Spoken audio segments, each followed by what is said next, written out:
Est-ce que vous pourriez nous donner quelques exemples d'histoires que vous avez eu à raconter pour leur auteur? Chaque histoire est tout à fait différente d'un auteur par rapport à un autre, en fonction de la vie qui a été menée par cette personne. À titre d'exemple, je viens de terminer une biographie de toute une famille dont les membres sont les descendants du corsaire Surcouf. Et ensuite, depuis Surcouf, tous les descendants ont été marins. Marins au sens dans la marine nationale, y compris mon client en question.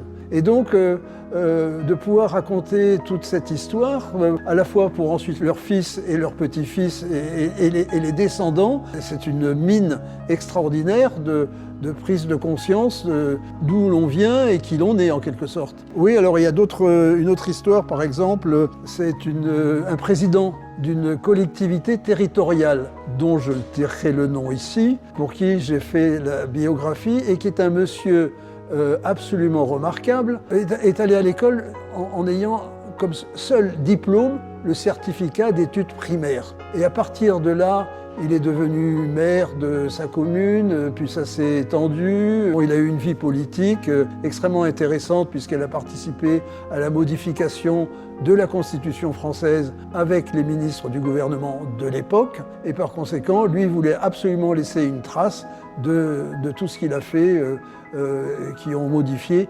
légèrement la politique française. Eh bien, écoutez, la dernière histoire, c'est une famille d'origine italienne, et c'était extrêmement intéressant de voir ces deux personnes raconter comment ils sont venus en France, les difficultés qu'ils ont eues, comment ils ont réussi à monter des affaires, à réussir, à avoir quand même quelquefois des difficultés. Et après, ces deux livres, ça a fait pour la fête de Noël de l'année où le livre avait été terminé, enfin où les deux livres ont été terminés, qui avait pu être un cadeau absolument extraordinaire et qui reste aussi, c'est ça qui est toujours très important, c'est que ce sont des livres qui restent dans la famille.